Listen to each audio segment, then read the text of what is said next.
Greetings, ladies and gentlemen, and welcome to this latest edition of Tales from Outer Space, where I take stories from across the internet and read them for your entertainment. This particular story is called The Path to Peace, written by a teller of tall tales. Vaughn stared nervously at the dark red brick path ahead of her. Her human friend Gabriel held her hand, nervously looking from her to the brass plaques on each brick. Then the simple wooden sign beside the brick road, The Path to Peace. Empathic species be warned, psychological damage may occur. Vaughn shivered. The Yavanas are a species deeply connected to emotions and memories. They could speak the long-dead lost's thoughts and emotions if they can lay their hands on the corpse. Softly, Gabriel asked, "Are you sure about this? You don't have to walk the path if you don't want to." Vaughn took a deep breath, and she nodded. I need to understand what that human meant by your species' path to peace is paved with blood." Gabriel nodded, squeezed her hand. "I'll be right here the whole time. Just squeeze my hand if you can't handle it anymore." Vaughn nodded slowly, and placed a bare claw on the red brick path. The moment the pad of her foot touched the ground, she understood. The human sat against the wall of the trench, the sound of the screaming horde of Tyrannians bearing down on him. His best friend and battle buddy lay face down in the mud at the bottom of the trench, half head melted by a plasma bomb. The human slowly began singing to themselves as they turned their eyes to the azure sky. These splotches of red that stained the trench walls, the screaming of the Tyrannians horde upon him. "I see skies of blue, red roses too, and I think to myself." The horde pushed over the lip of the trench, charging for the softly singing human.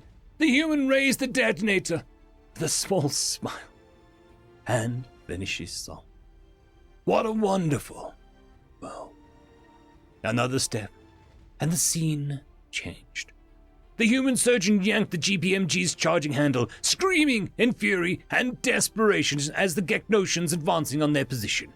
He needed to buy more time for the wounded to be evacuated. The soldiers assigned to guard the medical station lay prone in the trenches in front of the surgeon, cut down in a surprise attack.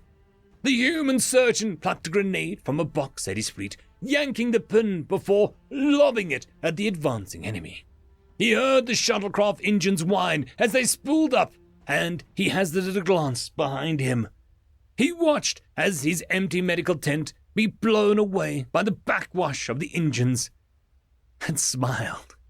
He waved them to go without him, and even as the head nurse screamed for him to get on, the surgeon turned back to them, hearing the shuttle lift off as he hurriedly slapped another bolt into the GPMG and racked the bolt. The barrel began to glow orange as the surgeon let hell loose on the Geknosians now swarming towards them, until the sniper's railgun projectile entered his left eye. The surgeon died with a smile on his face. Purpose fulfilled. Vaughn took another step, tears dripping from her eyes and completely oblivious to Gabriel's concerned questioning. The memories laid bare before her eyes. An old human man shielded a young child with his body as Geknosian troops opened fire. The man felt his life ebbing away as the child ran away from the danger. A Geknosian officer pointed a plasma pistol down at the old man, a sneer on their face as the old man humbly accepted his fate. Vaughn began to run, her hand slipping away from Gabriel's. A human refugee ship captain and a bridge crew held a corridor against a group of Tyrannian-employed slavers. Blaster bolts and metallic projectiles whizzing through the air. The captain snarled as his M40 carbine spit and led and took the head of the Larian warborn, a message coming to his earpiece. "Captain Florence, the refugees are all on the bridge. What do we do?" The captain paused, looking at his men and women who served with him for the past 20 years. They'd all gotten the message too. The plan had been to retreat once everyone was accounted for. But now that the slavers were this close to the bridge, they'd have to use Plan B. The captain keyed his mic. trigger the explosive bolts, and chart a course for human-controlled territory. The captain fired a few more shots, and his daughter's voice returned over the mic, shocked and exasperated. But Dad, you said... Captain Dylan Florence gritted his teeth and cut his daughter off. That is an order, Private Florence. The captain heard a crackle of the explosive bolts behind him and slumped against the barricade before the bridge tore away, exposing the corridor to the cold void. The captain spoke softly. Look after your mother for me, kiddo. Von's claws landed on the soft grass as she fell to her knees. The last moments of 1,000 scores of humans warriors assaulted her vision. She sobbed, feeling the fear and despair of each and every one of them. Yet, she couldn't help but see the macabre beauty of each scene. Each human life given was given in exchange for the lives of her friend and foe. For family and for strangers, each human life was given to extend another. Gabriel huffed and puffed as he finally caught up to Von, concernedly kneeling down next to her. Are you okay, Von? The feathered humanoid took a deep breath and wiped her eyes. I will be. I understand now. Gabriel looked at her quizzically, still concerned about her health, but Von just smiled softly, tears rolling down her cheeks as she looked Gabriel over. Humanity values peace and liberty, to the point that they've given up their own lives to achieve it for their children. Von looked out at the grassy field, red poppies planted and trimmed into the shape of a massive bloodstain. Gabriel was at a loss for words, having never looked at it that way. Von took a deep breath and let it out slowly as she laid back. Gabriel slowly laid beside her, deep in thought.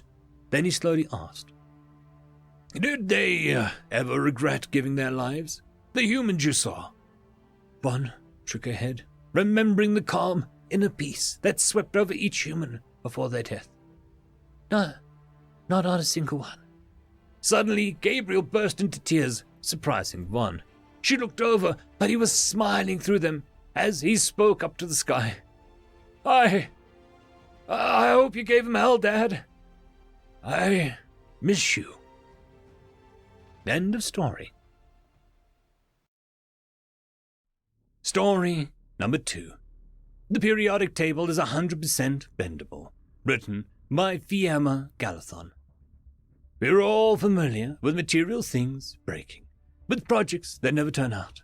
It happens more often than not to every race in the galaxy. Except for the humans. Well, this is hyperbole. Material failure happens also to them, and yet, if your ship has at least one human on board, the chances of such events are minuscule compared to normal. The rumor has it that they have magic. I always laughed at these. It was pure, flippant nonsense. Even then, the statistics were wiggly. Even when my littermate swore up and down that he saw a human enchant an engine. It had to be something logical. Magic never existed and never would. And yet, the rumors became louder with each ship that should have technically crashed, but it didn't. They became louder with each weird-looking human contraption holding up as seemingly on glue and spite alone, performing things indescribable. With every human who fought in some battle or skirmish and came out either nearly unscathed or dead, whose equipment refused to work for anyone else. And I started doubting myself. The news from reliable sources were making no sense. The statistics were aligned more and more into the how the actual fuck territory. My logical conclusion was to try and actually perform tests on humans. That turned out to be difficult, as the government was vehemently against any humans coming to my home planet. The second plan was to board on a majorly human shuttle as a researcher. The credits earned would have been a nice bonus to satisfying my curiosity. These shuttles are specific, to say the least. First of all, their home planet is a death world, and while they aren't the only Deathworlders in the Federation, their preferred living conditions are rather deadly to me. Thankfully, they are capable of living in ambience more suited to the needs of my kind, even if they tend to complain about the humidity and low gravity, although it's on the maximum level where I can still move semi-comfortably. The second, much more worrying thing is the way that the spaceships are constructed. By any logical means, they should collapse under their own weight. And yet, those things withstand traveling at 78% the speed of light, not to mention the wormholes. They come in a version without armor, the less Humanity Feck-inducing one, and the battleship version, the one that, when I first saw it, made all my 3 brains buzz with static. It was clunky, it was heavy, it was covered in fucking metal plating. It had rifles sticking out from places rifles shouldn't stick out. It was abhorrent, terrifying, defying the fundamental laws of the universe. It was 100% human. And, mind it, this was when I got convinced something was deeply wrong with humankind.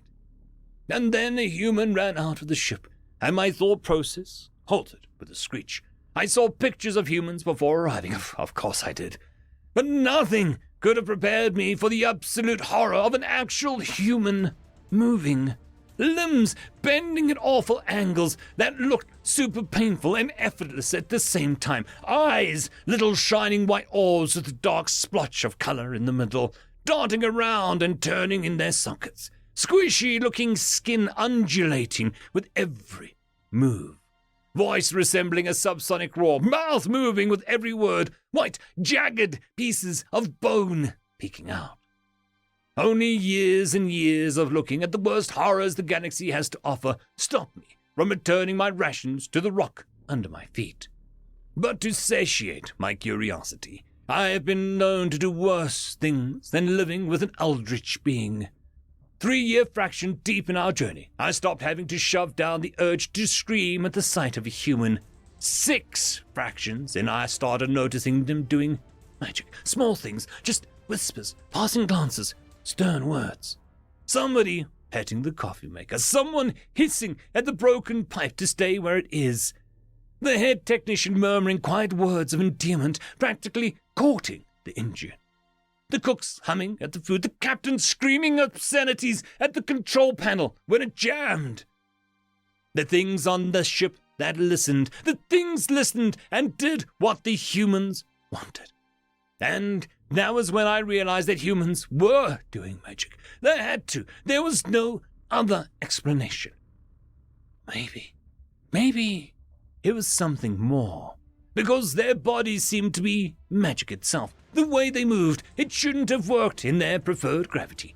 And yet, somewhat, it did. One day, a stray thought whammed into me with the power of a Zothrax battleship going full speed. What if the humans had more of a Big Bang in them? Just a little 0.5% of controlled chaos and creation won. That would be fitting. They are humans, after all. All of the evidence points to the conclusion that they are something else. End of story.